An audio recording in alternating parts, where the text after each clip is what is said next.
Hello students, good evening. मैं अफसर खान। आज आपको मैं जो आपका चैप्टर 4 है इकोनॉमिक्स का, वैश्वीकरण और भारतीय व्यवस्था, उसके जो और पार्ट्स बचे हैं उनको आज कवर करूंगा मैं। चलिए देखते हैं हम लोग क्या है बोल रहा है इसमें। इस उदाहरण में बहुराष्ट्रीय कंपनी केवल वैश्विक स्तर पर ही अपना उत्पाद तैयार नहीं बेच रही है, बल्कि अधिक महत्वपूर्ण है कि वस्तु और सेवाओं का उत्पादन विश्व स्तर पर कर रही है। देखिए, जो भी बहुराष्ट्रीय कंपनियां हैं, सिर्फ वो कोई भी चीज़ बेचती नहीं है, हालांकि वो अपने क्या है गुड्स और सर्विसेज का प्रोडक्शन भी वर्ल्ड लेवल पर करती हैं। समझ रहे हैं? परिणाम तो उत्पादन प्रक्रिया क्रमशः जटिल ढंग से संगठित हुई है। सही बात है भाई, जो भी प्रोडक्शन होता है, इतना आसान से किसी चीज़ का प्रोडक्शन नहीं होता है, उसके लिए बड़ी दिक्कत होती है। उत्पादन प्रक्रिया छोटे भागों में विभाजित है और विश्व भर में फैली हुई है। देखिए, सही बात है, कोई भी चीज़ बनता है तो छोटे छोटे चीज़ों से मिलकर वो चीज़ बनता है। अब पूरे दुनिया में कंपनी फैली हुई है। ऊपर दिए गए उदाहरण में चीन एक सस्ता विनिर्माण केंद्र होने का लाभ प्रदान करता है।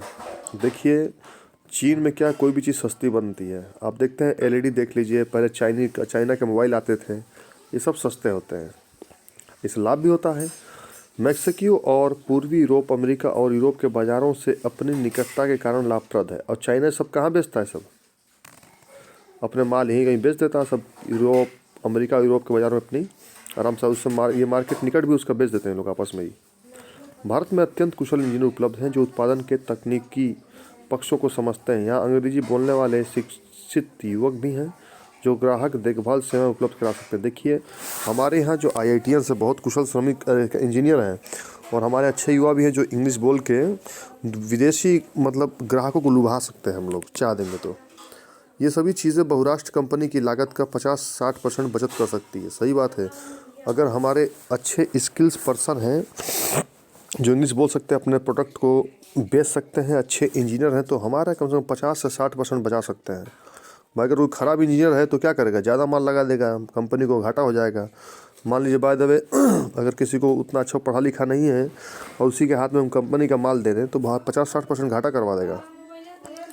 अतः वास्तव में सीमाओं के पार बहुराष्ट्रीय उत्पादन प्रक्रिया के प्रसार से असीमित लाभ हो सकता है। अगर हम पूरे दुनिया में उत्पादन करते हैं और उसका प्रचार प्रसार करते हैं तो बहुत लाभ होता है उस देश को। आगे देखते हैं हम लोग क्या है। विश्व भर के उत्पादन को एक दूसरे से जोड़ना। सही बात है। अब देखें, कंपनी क्या होती है, पूरी दुनिया में आजकल एक दूसरे से जुड़ी हुई है। अपना उत्पादन, अपना माल जो है उसका तैयार किया हुआ माल क्या करती है, वो बेचती है वो, जिसके कारण एक दूसरे से ये जुड़ जाते हैं दुनिया। समानतः बहुराष्ट्र कंपनियां उसी स्थान पर उत्पादन इकाई स्थापित करती हैं जो बाजार के नज़दीक हो, जहां कम लागत पर कुशल और अकुशल श्रम उपलब्ध हो और जहां के उत्पादन अन्य कारकों की उपलब्धता सुनिश्चित हो। देखिए, कंपनी जो होती है ना, बड़ी बड़ी कंपनी जो बहुराष्ट्र कंपनी है, कहाँ लगाई जाती हैं? वहीं लगाई जाती हैं जहाँ बाज़ार नज़दीक हो, कम लागत हो, कम पैसा लगे, और कुशल और अकुशल श्रम दोनों ही उपलब्ध हो। ठीक है भाई, जैसे इंजीनियर भी अच्छे उपलब्ध हो जाए। अकुशल का मतलब ये होता है मजदूरी वाला, लेबर मजदूरी वाला, वो उपलब्ध हो। ठीक है, और भी कई सारे कारक हैं, जो सब कारक ये जो भी कंपनी का मालिक होगा वो चाहेगा सब इसको मिल जाए। साथ ही बहुराष्ट्र कंपनियां सरकारी नीतियों पर भी नज़र रखती हैं जो उनके हितों का देखभाल करती है।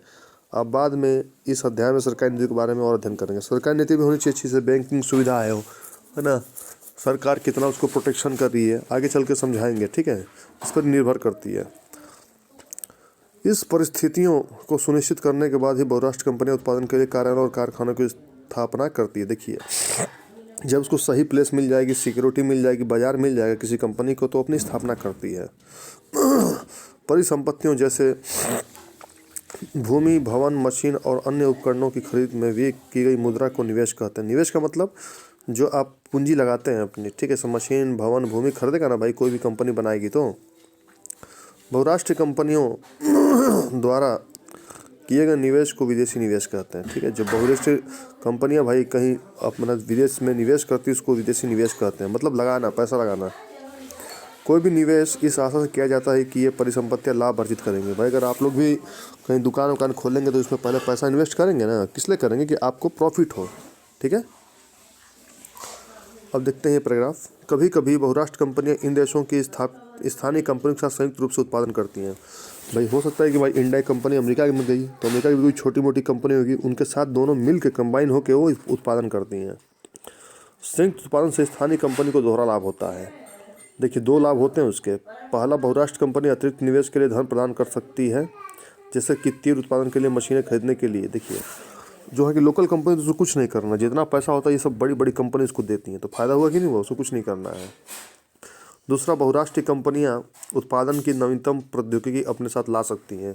हो सकता है कि अमेरिका की बड़ी कंपनी हमारे पास आए, हम वो टेक्निक नहीं जानते हैं तो वो टेक्निक हम जान जाएंगे इस कंपनी का, जब हमसे वो कंपनी हमारे साथ जुड़ के व्यापार करेगी। चलिए बेटा, आज के लेक्चर ही ख़त्म होते हैं। Thank you.